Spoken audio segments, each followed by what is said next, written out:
Welcome to Simplified UPSC by PPP, where we listen, learn, and grow together. Detailed lecture notes in English and Hindi, plus practice questions for prelims and mains, only on our Telegram channel. Link in description. Like and subscribe for more. Simplified UPSC by PPP YouTube channel पर आप सभी का स्वागत है। और इससे पहले कि हम आज के विषय में उतरें, एक बहुत बड़ा धन्यवाद हमारे सभी मौजूदा सदस्यों को। सच में आपका समर्थन ही हमें ये सब करने की ऊर्जा देता है। और अगर आपको भी हमारा काम अच्छा लगता है तो हमारे चैनल को सब्सक्राइब ज़रूर करें और हमारी पेड मेंबरशिप से जुड़ने के बारे में भी सोचें, ताकि हम ऐसे ही गहन विश्लेषण आपके लिए लाते रहें। तो आज हम जीव विज्ञान के कह सकते हैं बहुत ही फंडामेंटल चैप्टर में गोता लगाने वाले हैं। एनसीईआरटी कक्षा 11 का अध्याय 9, जैव अणु यानी बायोमोलिक्यूल्स। ये वो चैप्टर है जिससे यूपीएससी, आप जानते हैं, सीधे सवाल शायद कम पूछें, पर इसके कॉन्सेप्ट्स पर आधारित सवाल वो हर जगह मिलते हैं। जब हम जीवन के बारे में सोचते हैं तो दिमाग में पेड़, पौधे, जानवर, यही सब आता है। लेकिन अगर हम एक केमिकल लेवल पर देखें, किसी कोशिका के अंदर झांके, तो आज हम जीवन के उन्हीं बिल्डिंग ब्लॉक्स की पड़ताल करेंगे। ठीक है, तो चलिए शुरू करते हैं। मान लीजिए हमें जानना है कि एक जीवित ऊतक, जैसे कलेजी का एक टुकड़ा, वो आखिर बना किस चीज से है, कैसे पता करेंगे? हाँ, इसका तरीका ना बड़ा ही दिलचस्प है। हम कोई भी जीवित ऊतक लेते हैं, जैसे आपने कहा कलेजी का टुकड़ा, और उसे एक एसिड में, ट्राइक्लोरो एसिटिक एसिड में, उसे अच्छी तरह से पीस देते हैं। मतलब एक तरह से हम उस टिश्यू की स्मूदी बना रहे हैं, एसिड वाली स्मूदी। बिल्कुल बिल्कुल सही समझा आपने। इससे हमें एक गाढ़ा घोल, एक थिक स्लरी मिलती है। अब जब हम इसे छानते हैं, मान लीजिए एक महीन कपड़े से, तो हमें दो हिस्से मिलते हैं। अच्छा, एक वो जो एसिड में घुलकर नीचे आ गया, और दूसरा वो जो कपड़े में ऊपर ही रह गया, क्योंकि वो घुला नहीं। ठीक है, तो एक घुलने वाला हिस्सा और एक न घुलने वाला हिस्सा। सही। जो हिस्सा एसिड में घुल गया उसे हम कहते हैं एसिड सॉल्यूबल पूल। इसमें जीवन के छोटे छोटे अणु होते हैं, मतलब माइक्रोमोलिक्यूल्स। इनका मॉलिक्यूलर वेट आप समझिए 18 से 800 डाल्टन के करीब होता है। और जो नहीं घुला, वो है एसिड इनसॉल्यूबल फ्रैक्शन। इसमें जीवन के बड़े विशाल अणु होते हैं, जिन्हें हम बायोमैक्रोमोलिक्यूल्स कहते हैं। इनका वेट 10,000 डाल्टन से भी ज्यादा होता है। लेकिन इसमें एक बड़ा मजेदार अपवाद है ना, लिपिड्स का। मैंने पढ़ा है कि लिपिड्स मतलब फैट्स, वो साइज में तो छोटे होते हैं, उनका मॉलिक्यूलर रेट 800 डाल्टन से कम होता है, तो उन्हें तो घुल जाना चाहिए था, पर वो मिलते हैं उस बड़े वाले हिस्से में। ऐसा क्यों? ये बहुत ही बढ़िया सवाल है, और यहीं पर कॉन्सेप्ट की असली परख होती है।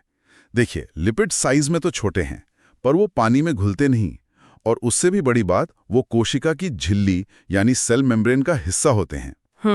तो जब हम टिश्यू को पीसते हैं तो ये झिल्लियां टूटकर छोटी छोटी थैलियां यानी वेसिकल्स बना लेती हैं, और ये पानी में नहीं घुलती। अच्छा, तो ये वैसा ही है जैसे पानी में तेल की बूंदें, वो घुलती नहीं, बस तैरती रहती हैं। आपने एकदम सही पकड़ा। इसीलिए अपने छोटे साइज के बावजूद वो उन थैलियों के रूप में उस अघुलनशील हिस्से में अटक जाते हैं। ये एक क्लासिक एक्सेप्शन है। समझ गए। तो चलिए अब उस घुले हुए हिस्से को देखते हैं। इन छोटी छोटी ईंटों में कौन कौन है? इसमें जीवन के सबसे बेसिक बिल्डिंग ब्लॉक्स हैं। सबसे पहले तो आते हैं अमीनो एसिड्स, प्रोटीन बनाने वाली इकाइयां। बिल्कुल। रासायनिक रूप से ये प्रतिस्थापित मीथेन होते हैं। एक मिनट, प्रतिस्थापित मीथेन, ये थोड़ा टेक्निकल हो गया। इसे आसान भाषा में समझ सकते हैं। मतलब एक कोई बेसिक ढांचा है जिस पर हम अलग अलग चीजें लगाकर अलग अलग अमीनो एसिड बना रहे हैं। हाँ, आपने एकदम सही तरीके से समझा। वो बेसिक ढांचा मीथेन जैसा ही है। एक कार्बन से एक अमीनो ग्रुप, एक एसिडिक ग्रुप और एक हाइड्रोजन जुड़ा होता है, और चौथी जगह पर एक आर ग्रुप होता है।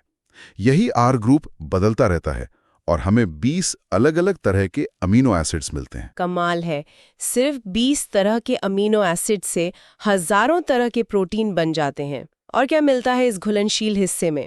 फिर आते हैं लिपिड्स, जिनमें फैटी एसिड और ग्लिसरॉल होते हैं।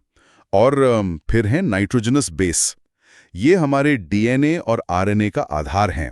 एडेनिन, ग्वानिन, साइटोसिन, ये सब। यहीं पर एक और कॉन्सेप्ट आता है, प्राइमरी और सेकेंडरी मेटाबोलाइट्स का। इसका क्या मतलब है? ये एक बहुत ही रोचक वर्गीकरण है।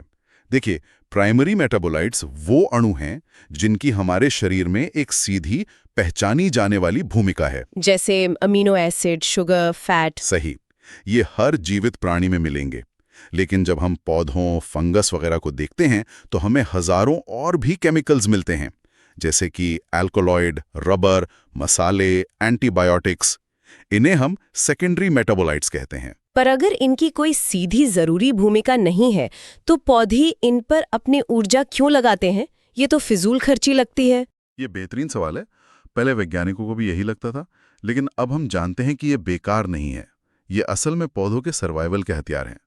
कोई केमिकल किसी जानवर को उसे खाने से रोकता है तो कोई कीड़ों को पॉलिनेशन के लिए आकर्षित करता है। अरे वाह, मतलब पौधों के लिए जो डिफेंस मैकेनिज्म है वो हमारे लिए दवा या मसाला बन जाता है। बिल्कुल।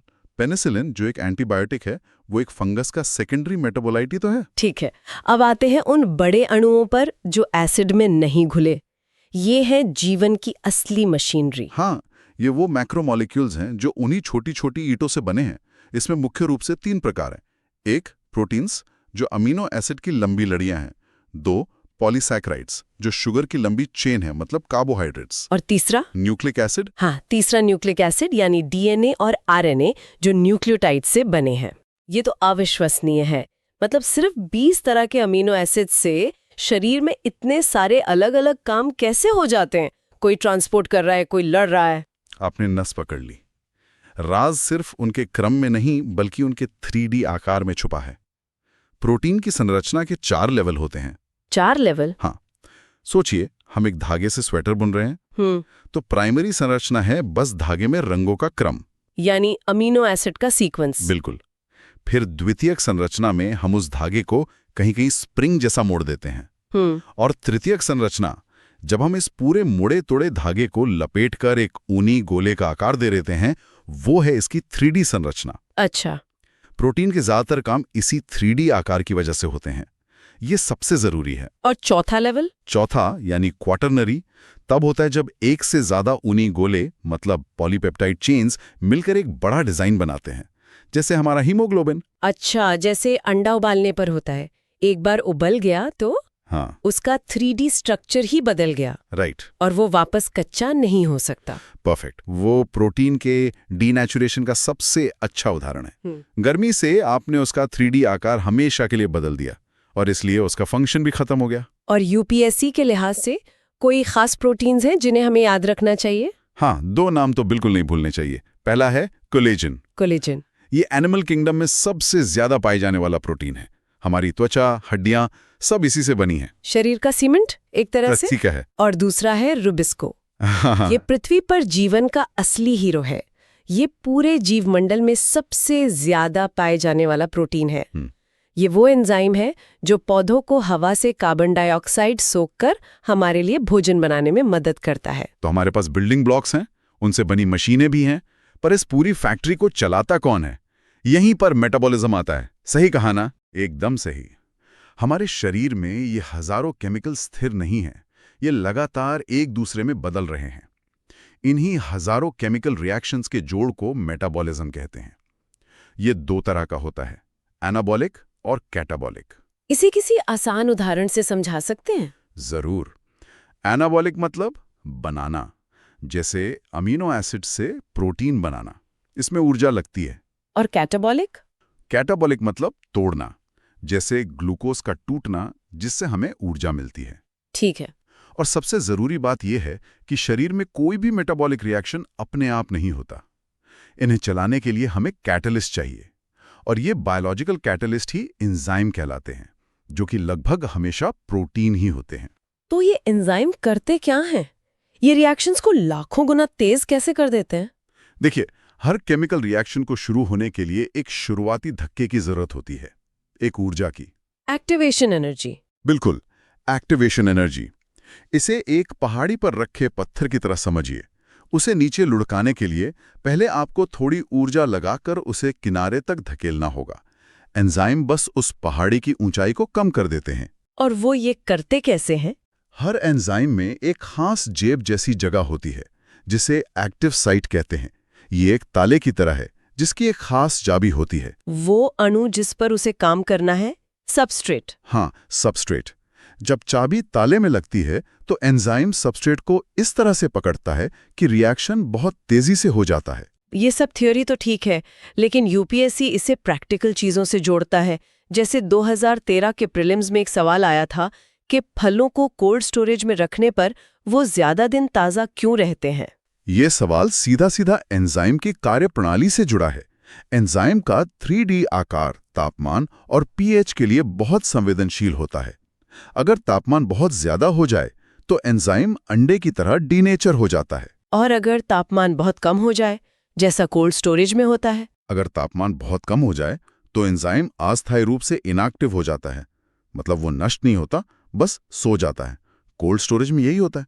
फलों को पकाने और सड़ाने वाले सारे रिएक्शंस एंजाइम ही चलाते हैं। कम तापमान में ये एंजाइम सो जाते हैं और पकने की प्रक्रिया बहुत धीमी हो जाती है। अरे वाह! मतलब तेज बुखार हमारे लिए इसीलिए इतना खतरनाक होता है क्योंकि वो हमारे शरीर के जरूरी एंजाइम्स का 3D स्ट्रक्चर बिगाड़ सकता है। बिल्कुल सही पकड़ा। यही तो कॉन्सेप्ट का एप्लीकेशन है। एक बेसिक बायोलॉजिकल सिद्धांत कैसे असल दुनिया के सवालों का जवाब देता है। तो इसका सार यही है कि जीवन अपने मूल में एक बहुत ही जटिल और खूबसूरत रासायनिक नृत्य है। छोटे अणु बिल्डिंग ब्लॉक्स हैं, वृहत अणु उनसे बनी संरचनाएं हैं और एंजाइम वो हैं जो इस पूरे डांस को चलाते हैं। और यूपीएससी जैसी परीक्षाओं के लिए इन मूल बातों को समझना बहुत जरूरी है। बिल्कुल। और यहाँ एक विचार में छोड़ जाता हूँ। हमने सेकेंडरी मेटाबोलाइट्स की बात की। हम कुछ के काम जानते हैं, जैसे रक्षा या आकर्षण, पर हजारों ऐसे हैं जिनकी भूमिका हम आज भी नहीं जानते। क्या ये संभव है कि उनके ऐसे सूक्ष्म कार्य हैं जिन्हें हम अभी तक समझ ही नहीं पाए हैं? ये हमें याद दिलाता है कि जीव विज्ञान में हर उत्तर के साथ एक नया और भी गहरा प्रश्न जुड़ा होता है। आज की इस शानदार चर्चा के लिए आपका बहुत बहुत धन्यवाद। और हम अपने सदस्यों को उनके निरंतर समर्थन के लिए एक बार फिर धन्यवाद देते हैं। यदि आपको हमारा काम पसंद आया तो कृपया simplified UPSC by PPP YouTube channel को सब्सक्राइब करें और हमारी सदस्यता से जुड़ें। हम जल्दी एक और गहरे विश्लेषण के साथ लौटेंगे। Thanks for watching. Follow us on Telegram and Instagram. Don't forget to like, share, and subscribe.